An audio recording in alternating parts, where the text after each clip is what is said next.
নমস্কার বন্ধুরা, সকলে কেমন আছেন? নিশ্চয়ই ভালো আছেন। আজকে আমার মেনু হচ্ছে কাতলা দিয়ে মুখি কচুর ঝোল। তো অনেকে তো আলু দিয়ে খেয়েছেন, আজকে আমি কচু দিয়ে কাতলা মাছের ঝোল করেছি। এর জন্য আমি 500 গ্রাম মাছকে ভালো করে ধুয়ে নিয়ে লবণ হলুদ মাখিয়ে কড়াইতে সর্ষের তেল গরম করে ভেজে নিয়েছি। আর মাছ ভাজা হয়ে গেলে ওই কড়াইয়ের তেলের মধ্যেই আমি দিয়ে দিয়েছি 1/2 চামচ 5 ফোড়ন, একটা শুকনো লঙ্কা। এবার আমি কেটে রাখা আলু আর কচুগুলোকে দিয়ে হালকা ভেজে নেব।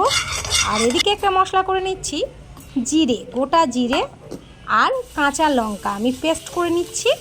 গোটা জিরেটাকে ভেজে নিয়ে আমি পেস্ট করেছি। এর মধ্যে আমি মশলা হিসাবে দিয়ে দিয়েছি 1 চামচ কাশ্মীরি লঙ্কার গুঁড়ো, 1 চামচ হলুদ গুঁড়ো, কয়েক দানা চিনি এবং আমি দিয়ে দিয়েছি 1 চামচ স্বাদ অনুযায়ী লবণ। আমি সবাই কড়াইতে মিক্সড করে, আমি এটা বাটির মধ্যে মিক্সড করে নিয়েছি। যেহেতু সময় কম ছিল সেহেতু আমি একটু হুটো পাটার মধ্যে আমি এটা করে নিয়েছি, কিন্তু দুর্দান্ত টেস্ট হয়েছিল।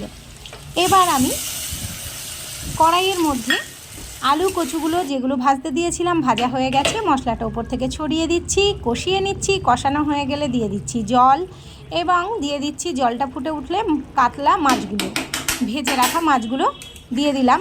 এবার আমি কয়েকটা কাঁচা লঙ্কা চিড়ে দিয়ে দিচ্ছি, ওপর থেকে ছড়িয়ে দিচ্ছি ঝোলটা ফুটে উঠলে শাহি গরম মশলা। এদিকে আলু কচুগুলো দেখুন খুব সুন্দর সেদ্ধ হয়ে গেছে। আর এই কচু আর আলু দিয়ে কাতলা মাছের ঝোল খুব সুন্দর লাগে খেতে। আপনারা অবশ্যই ট্রাই করে দেখবেন। এবং জিরে, শুধু জিরে, কোনো অন্য কোনো মানে রিচ মশলা না দিয়ে শুধু জিরে ভেজে গুঁড়ো করে কাঁচা লঙ্কা চিড়ে যদি এই ঝোল রান্না করেন, যাদের গ্যাস অম্বল আছে তাদের কিন্তু ভীষণ খাওয়া উপকারী এবং টেস্টের কিন্তু কোনো হেরফের হবে না। তো অবশ্যই আপনারা ট্রাই করবেন। যদি ভালো লাগে অবশ্যই লাইক কমেন্ট শেয়ার করে জানাতে ভুলবেন না। আর ফেসবুকে আমার ইউটিউব চ্যানেলের